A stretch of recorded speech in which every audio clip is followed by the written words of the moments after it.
Hello, I'm Mark Baer. You're watching the YourTown television program. My guest, Dominianne, a fashion designer and a movement specialist. Yeah. And on your website, and give the name of your website. Dominianne.com, DOMINIANNE.com. Yeah, we can't shout this out enough. It says one body per life. Yeah. So what does that mean? Let's start with that. So I was raised at a time where, in the 80s, it was all about excelling. And one thing I heard a lot growing up was you have to pick one thing and focus on it, which always caused me a lot of conflict because I had two things I loved. I mean, many things, but really two that gave me such joy. And it was movement and also clothing design. So I spent a lot of my early adulthood conflicted trying to figure out which one I had to focus on. And then finally, somewhere on the internet, God bless the internet, there was this little thing called Rules for Life. And the first one was you get one body per life, no returns, no exchanges. And then the rest of them were basically about accepting that everything else is lessons. And at that point, I realized, that's what I'm here to do. I'm here to help people really love being in their bodies. And I just do it in two ways. So from that moment on, there was no conflict. And I have proceeded to merely create clothing and help people feel excellent in their bodies from the outside in, and then also with movement from the inside out. So you're a movement specialist. Let's talk about what that means, and again, how much change is possible. A lot, so much. Yes. So as far as what movement specialist means in my context, I've spent 22 years studying and teaching a system called the gyrotonic expansion system. I worked with the man who invented that, and I'm a master trainer in that form. I also teach a number of other forms. I teach aerial yoga, which I think is just a fantastic way of training yourself. So describe what this is a bit. So aerial yoga and the yoga trapeze have been around since about 2006, and it's essentially taking that concept of hanging aerial silks and bringing it down to a level where you can also touch the floor. So as opposed to just swinging around in space, which is incredible conditioning and a little off the grid for most people to consider as a way of training, with using the floor and this fabric swing, you essentially have body weight exercise that provides you with traction. Everybody is compressed in their lower backs because we sit all the time. Yes. We all essentially have the same movement pattern issues. And I'll just segue here for a moment. Most people's problems come from a lack of choices. So when you do the same thing in the same way over years, you lose the ability or the body memory to do it a different way. And then it's kind of like you keep on carving yourself into the same rut. All you really need to do is show the body some other ways to move to get it out of its pattern, and oftentimes those issues just disappear. So I see a lot of what I do is just providing the body with options. When it has options, it has freedom. And essentially you also have peace inside, and that gives you more chance of having peace outside, which ultimately wouldn't we all want world peace? And I do think that somewhere movement can help to contribute to that, as could meditation. So back to movement specialists. I'm inspired by Feldenkrais, I'm inspired by breath work.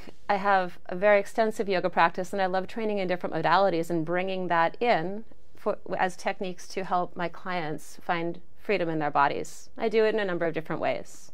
Now, so let's talk about who your client is, where you do this.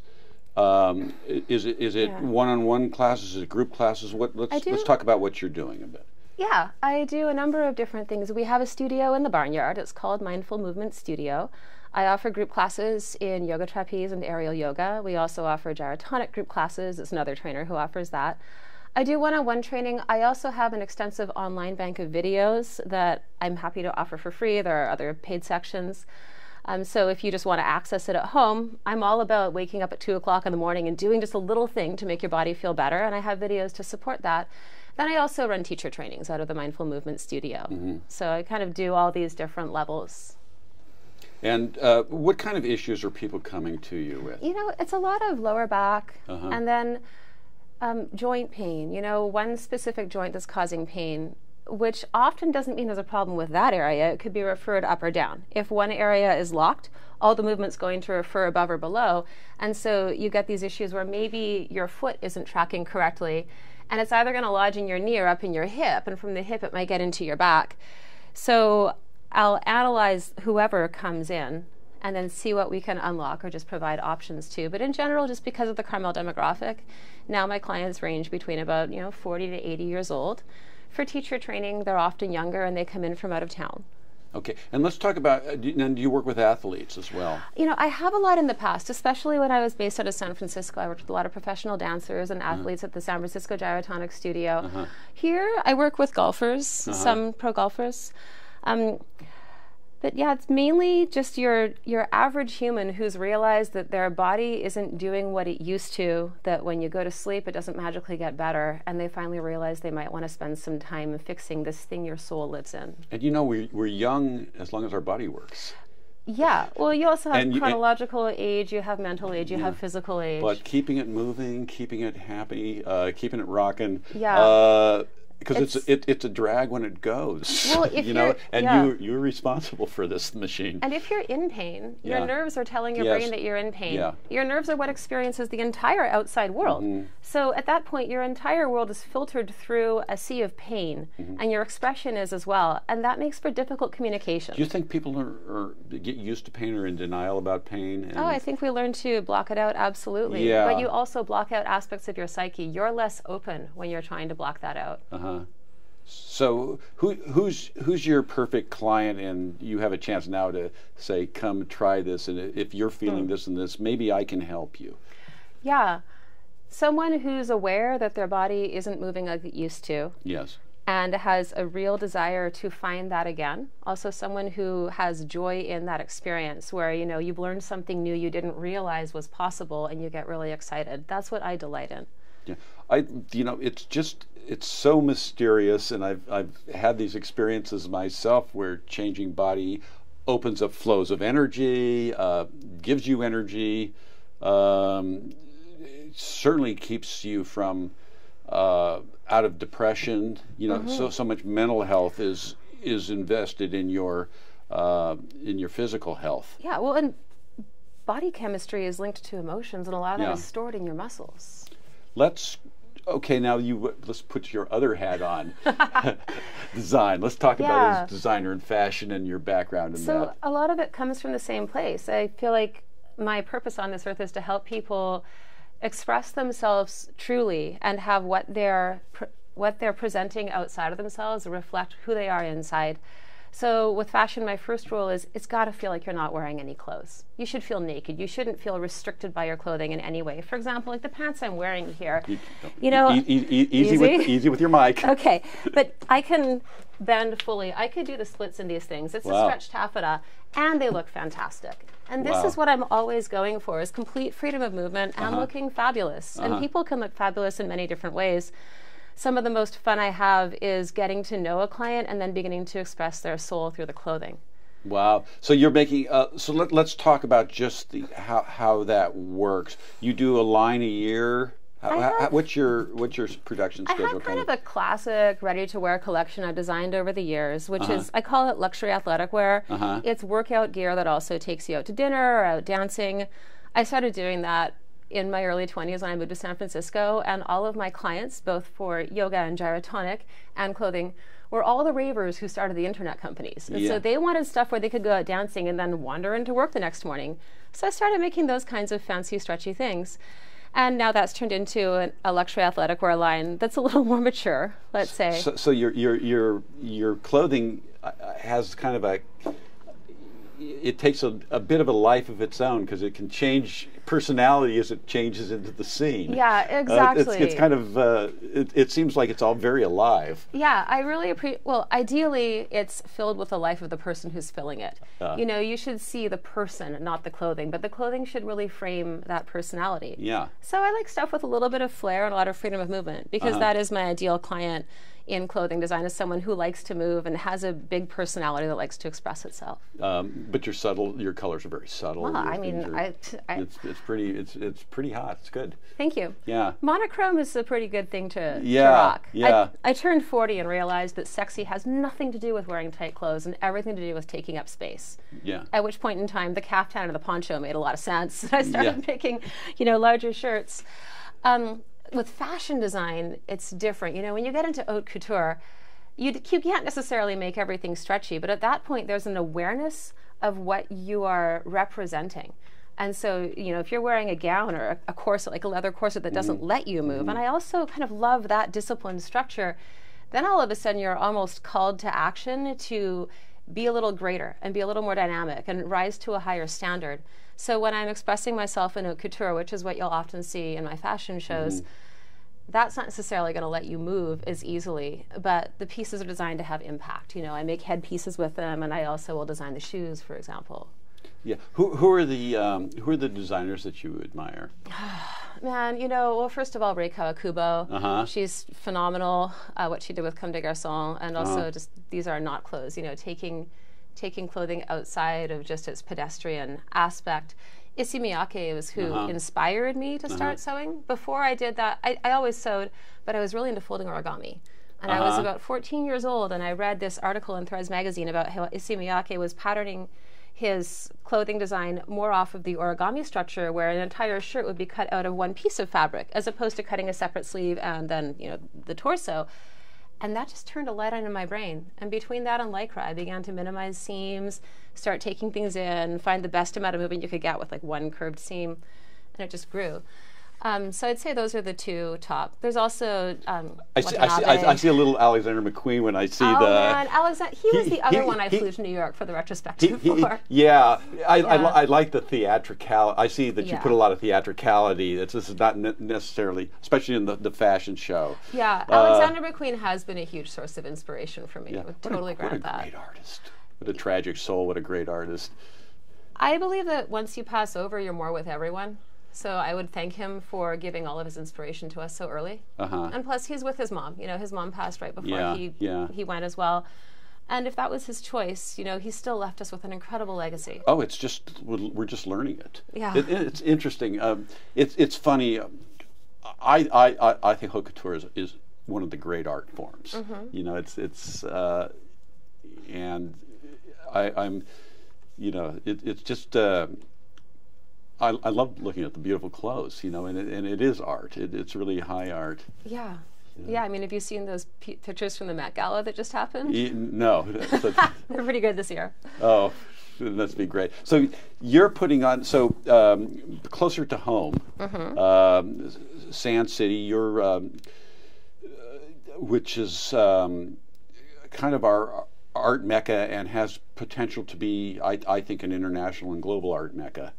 And there's definitely the caliber of artists needed there for it to be that. Yeah, and that's what you need. And I think it's really important to have a self-described art place so that it helps people to articulate I think it's important to articulate that you are this, to identify yourself as this. And I think the art conversation between artists is really important for growth. You know, for individual artists. And so I see terrific potential there, and you're certainly on the leading edge there. Well, I've been fortunate enough to live in Sand City for the past 9 years, and it's been a really beautiful existence there. We now have both a warehouse that we live in, and I have a separate sewing studio, so I get to be in two places. And just the amount of artists, you know, on my street, like Shelby Hawthorne's right down the street, and then, you know, her dad Greg is actually just almost adjacent behind my building, actually, which is where we're going to be doing the Awaken Fashion Show later on this year. There's so much heart and soul there, and it became less visible when we lost the cafe. Do you remember the old factory cafe? Yes. So, you know, a beer garden doesn't necessarily replace that. You can't get food inside. You can't bring your kids. You can't bring your dog. It's not so much of a gathering place for everyone as for a small segment of the population. I think it would be so good if we had another defined cafe like that. But also, you know, if you're going to start developing our area.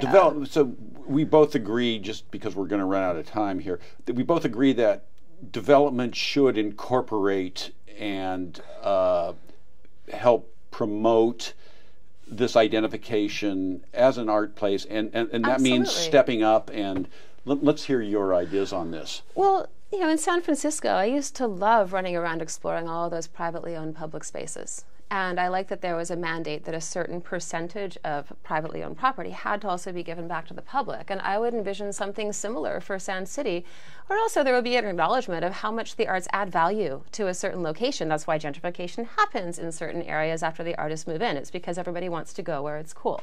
So if we could have a certain amount of property allocated as a public space, as an art center, and funds to help run it, that would make a big difference in just acknowledging who built that area And I mean, for goodness sake, could we just ban the plastic bags? It's Get the bags. one area in Monterey County that hasn't actually banned plastic bags, and it's such an embarrassment for us as a forward-thinking community. Seems kind of retrograde. Well, it does, and it's holding on to this old aspect of commercialism, but you know, there's plenty of other bags out there, and everyone else has done it. And people bring their bags, and they don't Yeah. take offense, and it's like...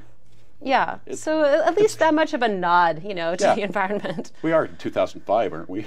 I mean, I mean, Time flies. Yeah.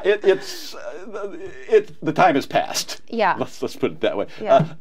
Your work with Kirsten, Yeah, man, Kirsten and I met in 2014. and tell who this is. Kirsten is the CEO, essentially. What would be the name of her? She's the president of Community Palette. Yes. And she reached out to me to do the first Community Palette event. She wanted a fashion show, and we just became fast friends putting that together and wound up doing a number of different events following. As a result, fashion shows have kind of, you know, become one of the things that Community Palette does, although there are many other aspects of the arts that we represent, and also for small business. So because I'm into fashion, I've always loved doing shows. I've sort of taken over that part. And what I love is how I can create the content for a show, and then she creates the environment around it. And with the two of us, you have a frame within an expression. So it's been a really beautiful collaboration over the last few years, and our shows seem to just be getting bigger. You know, the other really big aspect about this coming up show, Awaken, is the music, where DJ Hanif Wonder and I are already working on creating this score that's just going to be layered songs. So typically in a fashion show, you know, you have a 4-minute song and then like a different one comes in. This one is just going to be a whole soundscape to reflect the fashion. So it's art. It's absolute art in so many different ways. Yeah. We're delivering food, we're delivering an environment, we're delivering the fashion, we're going to have performance. It's going to be so resplendent in different forms. So and we're actively calling for artists. We live in a cool place. We really do. Yeah. And it's going to be right down the street from the West End Celebration. Actually, we're expanding the West End Celebration, so now it's inside. But it's so close. Okay, so before I lose you here, let's talk about the idea of Sand City as a year-round art place, where there's something happening every month and a conversation happening every month, and it's shown online and it's taped and it's happening, and they're really disseminating to the world. What do you think about that? I think it would be great. We'd also need to get organized and get funding, and I can only imagine that... This is doable. I think it's doable. Yeah. I think seasonal on-the-ground shows or open studios, like once every 3 months, but also every month could easily have a do-it-yourself night, like one artist teaching a skill, and especially if we had a public center that was open to do that. You need a public center. Yeah, and we also need funding to keep this kind of stuff open and running. You know, administration is also a job, and you can't expect those people who are out there making things to also do the administration. It's different parts of the brain. We may not have that. Okay, let's talk about the website one more time. Give it out to them.